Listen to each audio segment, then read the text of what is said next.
She laughed. Funny how you get jealous when I see my ex. Maybe that means you're just practice boyfriend material. I said nothing. The next day, her things were packed neatly into boxes and shipped straight to her ex's front door. 3 weeks later, she was homeless, jobless, and begging me for help. I said no. This happened over the past 2 months, and I still wake up some mornings not believing how spectacularly everything imploded. My ex-girlfriend of nearly 3 years destroyed our relationship with 4 words, and what followed was the most satisfying domino effect I've ever witnessed. Buckle up because this is a long one. Before diving into the chaos, you need to understand my background and how I got here, because it makes everything that follows even more satisfying. I'm 31 years old and work as a senior financial analyst at a mid-sized investment firm. I make around $135,000 a year, which sounds impressive until you understand that I wasn't born into money. I grew up in poverty, the kind where government assistance and food banks were regular parts of life. My single mother raised 3 kids in a trailer park in rural Ohio, working 2 jobs just to keep us fed and clothed. I put myself through community college working overnight shifts at a warehouse and weekend shifts at a grocery store. Transferred to State University on academic scholarships and more jobs. I was that guy sleeping in the library between classes because I'd worked until 3 a.m. Graduated with my finance degree at 24, started at the bottom as a junior analyst making $42,000, and spent 7 years clawing my way up through sheer determination and 70-hour work weeks. Every single dollar I earn, I fought for. I don't have family money.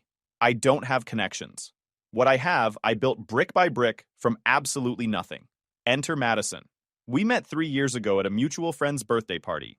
She was 28, worked in marketing and social media management for a boutique clothing store downtown. She was absolutely gorgeous, the kind of woman who turns heads when she walks into a room. Long blonde hair that probably cost $300 every 6 weeks to maintain, always dressed like she was heading to some influencer brunch, and this infectious laugh that could make you forget your own problems. The first 3 months were incredible. She seemed perfect, funny, charming, attentive. We'd spend weekends exploring the city, trying new restaurants, going to farmers markets. She'd surprise me with little gifts, send me cute texts during the day, make me feel like I was the center of her universe. Then, slowly, things started to shift. I began noticing Madison's spending habits. Her apartment was in the trendiest neighborhood downtown, where a studio cost $2,200 monthly. She drove a leased BMW 3 Series that ran her $620 per month. Her closet looked like a department store. She always had the newest iPhone, the latest designer handbag, expensive makeup brands covering her bathroom counter. This wouldn't have been concerning, except she made $36,000 a year, before taxes.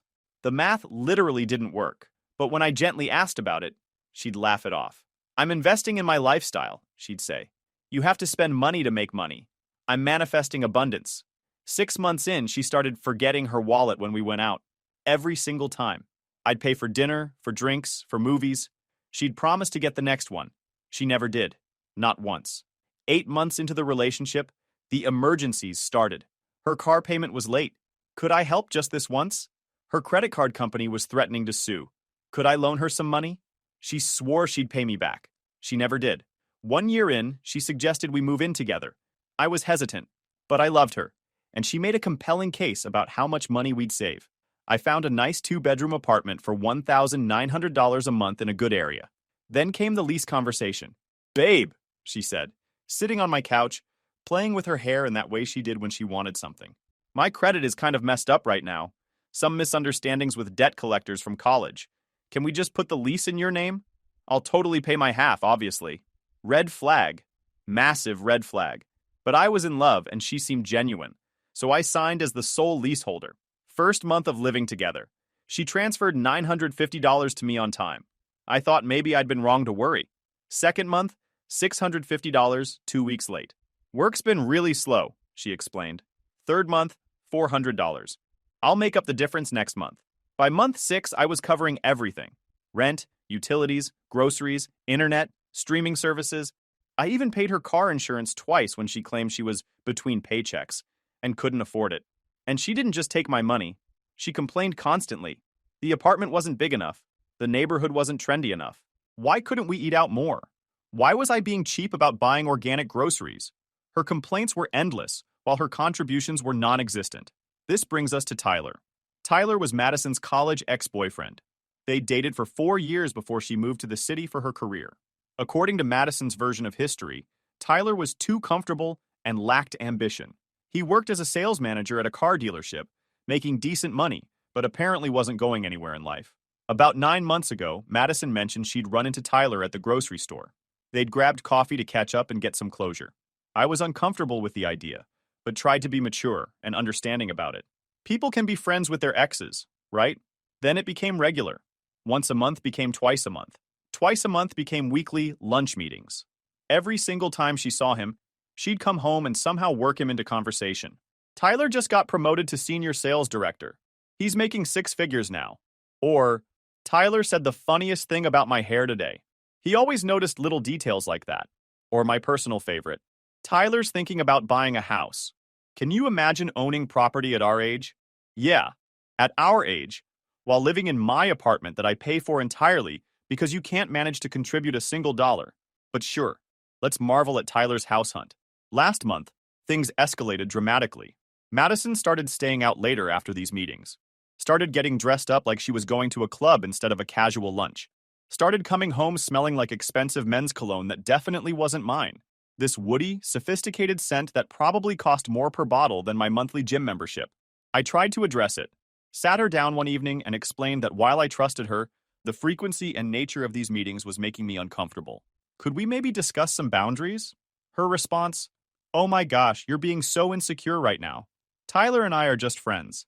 If you can't handle me having a life outside of you, maybe you're the one who needs to work on your jealousy issues." That's really unattractive, by the way. So that was my life for almost 3 years.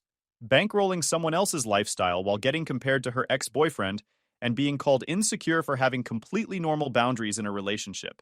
But last Monday night changed everything forever. September 16th, a Monday I'll remember for the rest of my life. Madison had plans to meet Tyler for dinner. Again, this was the 3rd time in 2 weeks. She spent over an hour getting ready. A new dress I'd never seen before. Heels that looked painful. Makeup that transformed her face into something magazine-worthy.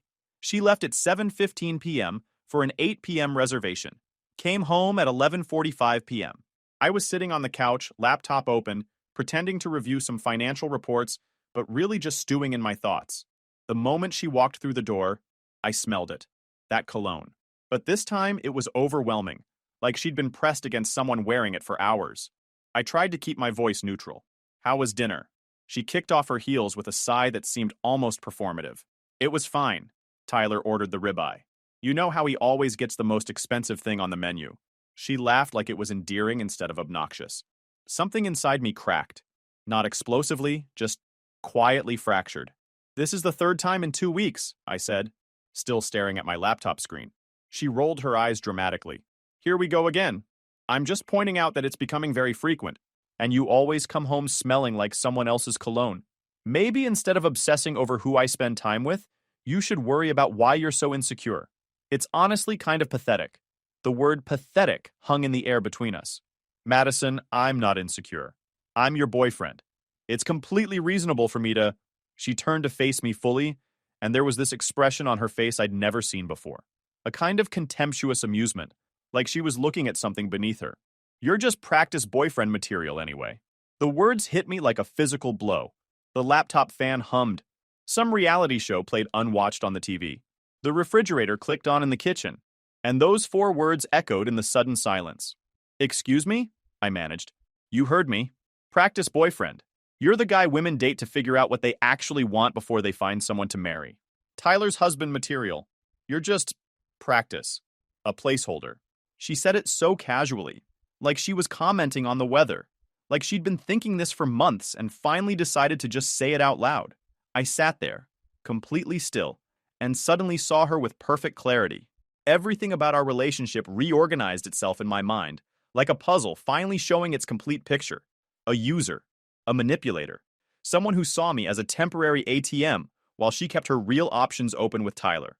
Okay, I said quietly. Just that. Nothing else. She seemed confused by my calm reaction. That's it? That's all you have to say? Yep. She stood up, grabbing her purse with sharp movements. Unbelievable. You're so emotionally closed off?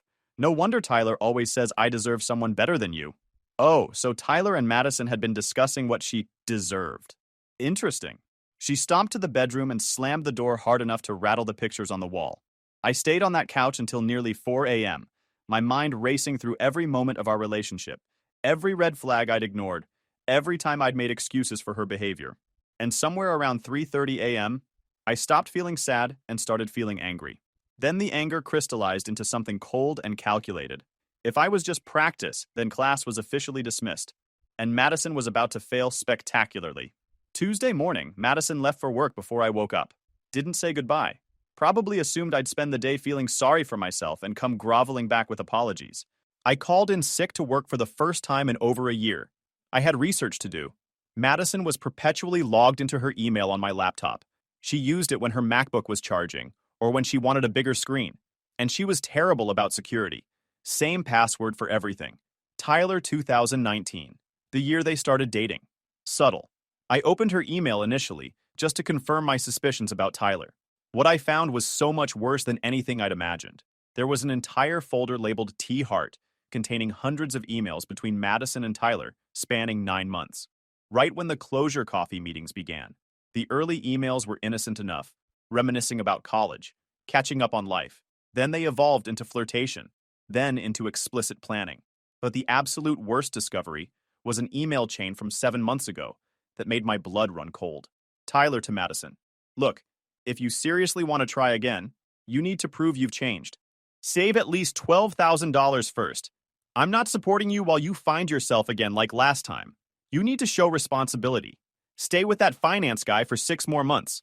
Pocket the rent money he's stupid enough to pay for you. Then we can discuss getting back together properly.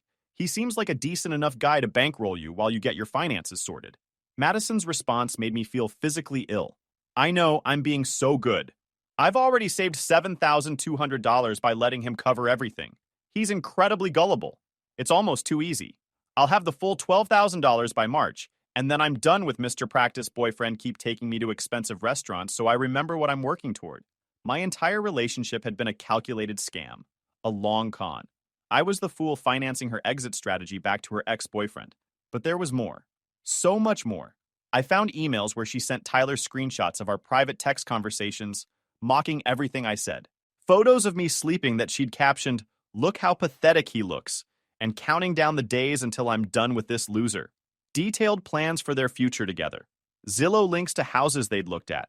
Screenshots of engagement rings she wanted Tyler to buy her with captions like, "Hint, hint, I felt sick, betrayed, stupid." But then I found something that changed everything. An email from exactly 3 weeks ago. Tyler to Madison. I need to be honest with you. I've been seeing someone else, Sarah from my office. It's serious. I don't think we should keep doing this anymore. It's not fair to her, and honestly, you need to figure your life out independently. Our whole plan was immature and wrong. I'm not taking you back. I thought I wanted that, but I really don't. You need to leave that guy and stand on your own for once in your life. Madison's response was unhinged. What? You promised me. We had a plan. What about everything we talked about? What am I supposed to do now? I can't afford to live alone, and if I leave him now, I'll have nothing. You owe me, Tyler. After everything you put me through in college, you owe me this. Tyler's final reply. I don't owe you anything, Madison. I'm done. Please don't contact me again. And seriously, stop using that guy. He seems like a decent person, and you're just going to wreck his life and his credit score like you did with yours. Tyler had dumped her 3 weeks ago, and she'd still been seeing him, still coming home with his cologne on her clothes, still throwing him in my face, still going to these elaborate dinners. She was desperately trying to win back someone who didn't want her while using me as her safety net and piggy bank. I took screenshots of everything, downloaded entire email threads, saved it all to a secure cloud drive and a physical thumb drive. Then I did something I'm not entirely proud of, but absolutely don't regret. I checked her bank accounts. She stayed logged into her banking apps on my laptop too. Her checking account, $9,180.47. She'd actually done it. Nearly reached the full $12,000 Tyler had demanded. Money that should have gone to our rent, our utilities, our shared life. Money I'd covered for her while she hoarded cash for her escape plan to a man who'd already rejected her. Her savings account, $84.22. Her credit cards, all 5 maxed out completely. Total debt, $47,200. This woman owed nearly $50,000, couldn't contribute a penny to our household, but had managed to save over $9,000 by defrauding me. I leaned back in my chair, staring at the screen, and felt something shift inside me. Not sadness, not even anger anymore. Cold, calculated determination. I had everything I needed to absolutely destroy her world. Wednesday morning, I woke up early and executed the first phase of my plan. I went to a different bank across town and opened a completely new checking account, transferred every penny from our shared account, which was really just my account she had access to, into this new account. Then I officially closed the old account. Next stop, my landlord's office. My landlord is old school. Late 60s, owns multiple buildings around the city, doesn't tolerate nonsense from anyone. We'd always had a professional relationship because I paid on time and never caused problems. I need to discuss my current lease situation, I told him directly. I explained everything without emotional dramatics. Showed him the lease with only my name listed as tenant. Explained that Madison had never paid rent directly to him, only occasionally transferred money to me. Told him I wanted her removed from the premises, as she was never a legal tenant. Does she receive mail at the address in her name? He asked, flipping through his records. Some promotional mail, but her permanent address on her license is still her mother's place. He nodded slowly. Then legally, she's a guest who's overstayed. You want her out? Yes. He pulled out a form. Guest removal notice. Says she has 72 hours to vacate or she's trespassing. I'll file it with the county today. You give her this copy. He handed me a bright orange document. If she's not out in 72 hours, call the police non-emergency line. They'll handle it. I completed the paperwork, paid the $45 processing fee, left with both copies. My next stop was more delicate. I went to the boutique where Madison worked. I walked in during a slow period and asked for the owner. A professional woman in her 50s came out from the back office. Hi, I'm Madison's boyfriend, I introduced myself. I need to share something important with you. I showed her selected emails, the ones where Madison discussed how easy it was to manipulate me, how she was using me, how she was counting down days until she could leave. I appreciate the information, but why are you showing me this? She asked, understandably confused. Because in some of these emails, I lied smoothly, she mentions taking inventory for personal use and manipulating store systems. I felt morally obligated to inform you as the business owner. Her face went pale. She has full access to our inventory management system. I'd strongly recommend a complete audit. I don't know the extent, but she's clearly comfortable with deception and theft. Was it completely true? I didn't know. But Madison had complained for months about how disorganized the boutique was, and how nobody would even notice if things went missing. I was making an educated guess based on her character. The owner thanked me gravely. I left. Next, I systematically called every credit card company where Madison had debt. I reported potential fraudulent activity, mentioned I believed my personal information might have been compromised. They couldn't discuss her account specifically, but they opened investigations. Then I sent a detailed anonymous report to the IRS. Madison had been doing freelance social media consulting for cash, jobs she never reported because she bragged about tax-free income. I provided approximate dates, amounts, and client names she'd mentioned. Finally, I returned to the apartment and began packing. Not her belongings. Mine.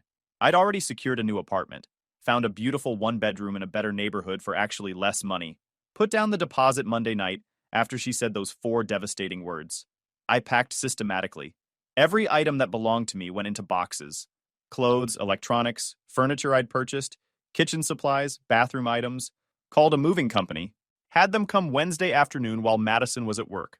By 4:30 p.m., the apartment was essentially empty, except for the furniture that came with the unit and Madison's possessions. I left the orange eviction notice prominently on the kitchen counter, left a copy of the lease clearly showing only my name, left a printed copy of her practice boyfriend material email, and I left one final document, an itemized invoice. Every expense I'd covered for her over the past 18 months. Rent she didn't pay. Car payments I'd covered. Credit card payments I'd helped with. Groceries. Utilities. Everything meticulously documented with dates and amounts. Total. $34,680. At the bottom, I wrote in red marker, "Consider this your final notice. Payment due immediately. Your practice boyfriend has graduated, and tuition is now due in full." I left my apartment key on top of the invoice and walked out forever. The first call came at 6:52 p.m. I was at my new apartment, sitting on my couch, eating takeout, watching the chaos unfold through the Ring doorbell camera that was still connected to my phone. I'd bought and installed it, so technically it was mine. I watched Madison arrive home, watched her fumble with her keys, watched her push open the door and freeze completely when she saw the nearly empty apartment. My phone exploded, 53 calls in the first hour. I didn't answer a single one. The voicemails were perfection. First message, "What did you do? Where is everything?" Message 8, "This is illegal. You can't evict me. I'm calling the police right now." Message 14, "Please just call me back. We can talk about this. I didn't mean what I said, I was just upset." Message 20, "I have nowhere to go. How could you do this to me?" Message 31, "My mother's attorney is going to destroy you in court. You'll regret this." The text messages were equally entertaining. "You can't do this to me. Where am I supposed to sleep tonight? This is literally abuse. The police said it's civil and I have to leave. Where am I supposed to go? I hate you so much. Please answer me. I'll do anything. Please just talk to me. Tyler won't answer my calls either. Please." I watched through the camera as she frantically called someone, presumably Tyler based on her increasingly desperate facial expressions. Watched her crumble when whoever it was clearly rejected her. Around 9:45 p.m., she finally left the apartment with 2 hastily packed suitcases. The camera captured her kicking the door violently on her way out. Thursday morning brought a call from an unknown number. I answered, immediately putting it on speaker and starting a voice recording app. "Is this regarding Madison?" a woman's voice demanded. "Who's calling?" "This is Patricia, Madison's mother. What you've done to my daughter is absolutely unconscionable. She's essentially homeless because of your cruelty. Ma'am, Madison was never a legal tenant at my apartment. She was a guest. I have every legal right to revoke that invitation at any time, which I properly did through my landlord. She paid rent to you. She occasionally transferred money to me, which I then used toward rent that I paid exclusively in my name. She has no legal tenancy rights. I've filed all proper removal notices with my landlord. If she attempts to return, she'll be trespassing and will be arrested. You can't just..." "I can, and I have.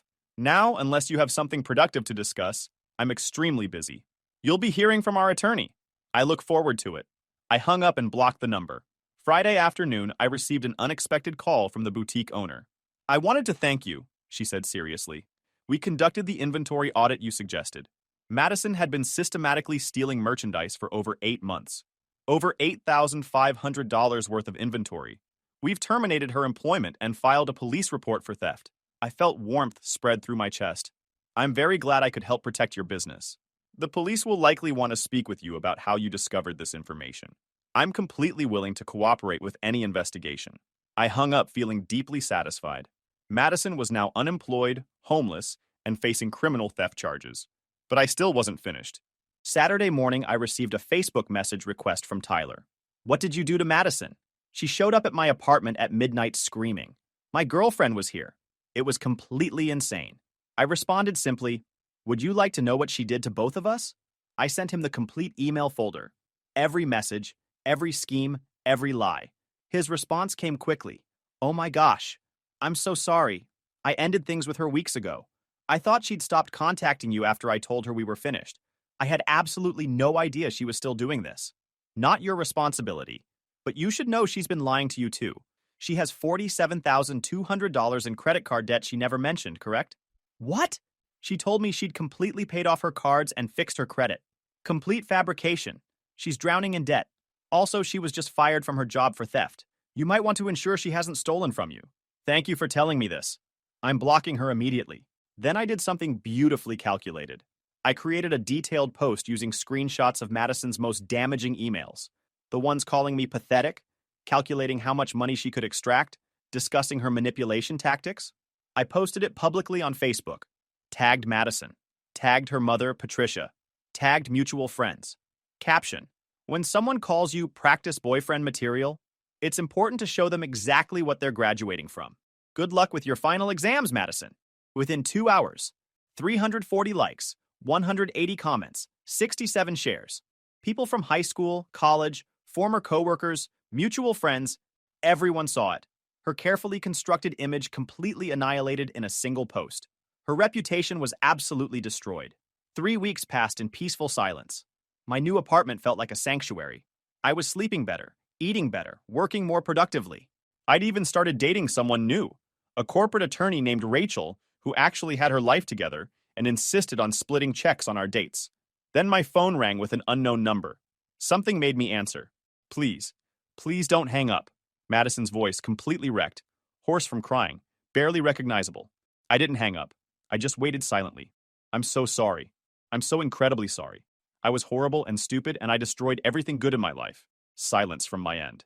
I need your help. Please. I have nobody else left. Why would I help you?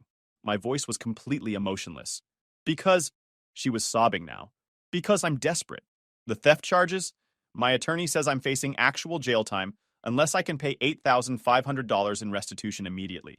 My mother disowned me after seeing your Facebook post. Tyler blocked me everywhere. I'm living in my car. I couldn't get another apartment because I have no job, no references, terrible credit. My credit cards are in collections and they're suing me. I have nothing. I am nothing. And you want me to give you money. Not a question, a statement. Just the $8,500 for restitution. Please, I swear I'll pay you back. I'll do absolutely anything. I actually laughed. Madison, do you remember what you called me? I know, and I'm so sorry. Practice boyfriend material. You said I wasn't good enough to be your real boyfriend, that I was just practice. I was so wrong. You're amazing, and I'm worthless without you, and please, here's the interesting thing, Madison. You were actually right. She went quiet. I was practice. Practice for recognizing a gold digger. Practice for identifying a narcissist. Practice for standing up for myself. Practice for not being a doormat. So thank you for that valuable education. Please don't do this. But you're not practice. You're a cautionary tale. You're what I'll warn every man I know to watch out for. You're the textbook example of what happens when entitlement meets consequences. I'll lose everything. You already lost everything. The moment you decided I was just a wallet with a pulse attached. Please, I'm literally begging you. That itemized bill I left you? $34,680? That's how much of my money you stole while contributing nothing. If you'd paid even a fraction of your fair share, you wouldn't be in this situation. If you hadn't stolen from your employer, you wouldn't be facing criminal charges. If you hadn't been a terrible person, your mother wouldn't have cut you off. Every single consequence you're facing is the direct result of your own choices. I'll kill myself, she screamed desperately. No, you won't. You're far too self-absorbed for that. You'll figure it out like everyone else, by getting a real job, facing your consequences, and maybe, if you're capable of it, learning something about being a decent human being. You're a monster. No, Madison. I'm just not your practice boyfriend anymore. I graduated summa cum laude. You failed out entirely. I hung up. She called back 19 times over the next hour. I blocked the number. 2 days later, Patricia called from a different number. You've completely destroyed my daughter's life, she screamed immediately. Your daughter destroyed her own life. I simply stopped subsidizing it. She's going to jail because of you. She's going to jail because she committed theft. That has nothing to do with me. If you would just help her pay the restitution, why would I do that? Because you claim to love her. I loved who I thought she was. She turned out to be a liar, a thief, a user, and a manipulator. I don't love that person. I don't even respect that person enough to have this conversation. She has nothing. She's sleeping in her car. What car? The BMW she leases for $620 monthly that I paid for multiple times when she claimed she couldn't afford it? Silence. That's what I thought. She still has assets. She has a vehicle worth $28,000. She has $9,180 in her bank account that she saved by systematically defrauding me. She has options. She just doesn't have me as an option anymore, and that's clearly devastating to her parasitic lifestyle. You're going to regret this. The only thing I regret is wasting 3 years on someone who saw me as an ATM instead of a human being. Have a wonderful day, Patricia. I hung up and immediately blocked that number. 1 week later, my friend Alex called with news. You won't believe what I just heard about Madison. Tell me. She took a plea deal on the theft charges. Has to pay full restitution plus 200 hours of community service. Got evicted from wherever she was staying. I heard she's back living with her mother in a tiny apartment. Interesting. Also, Tyler got engaged. To that Sarah woman. Madison apparently showed up at their engagement party last weekend and caused a massive scene. Police were called. She might be facing additional charges for harassment. I smiled. Actions have consequences. You're not even slightly sad about how everything turned out? Alex, I dodged a nuclear weapon. I'm making more money than ever, dating someone who actually respects me, and sleeping peacefully knowing nobody's using me. Why would I be sad? Fair enough. 6 weeks later, I'm sitting in my apartment. My space, my rules, my peace. And my girlfriend Rachel just texted that she's bringing dinner over tonight. She's an attorney who makes more than I do, splits everything 50-50, and treats me like an equal partner. My phone buzzes with a message from Alex. Madison just got sentenced. 18 months probation, restitution, community service, and a permanent theft conviction on her record. Her mother apparently testified against her in court about the Facebook posts proving her character issues. I don't feel happy about her suffering. I don't feel sad either. I feel nothing. Complete indifference. She taught me an invaluable lesson. I was practicing for a real relationship built on mutual respect, genuine partnership, and actual love. She can have her husband material, Tyler, who wants nothing to do with her. She can have her criminal record and her consequences. I have something better, self-respect and a future with someone who actually values me. Madison was right about one thing. I was practice boyfriend material. I was practicing to become someone who knows their worth, who doesn't accept disrespect, who documents everything, and who walks away from toxicity without looking back. Sometimes the best revenge isn't what you actively do to someone.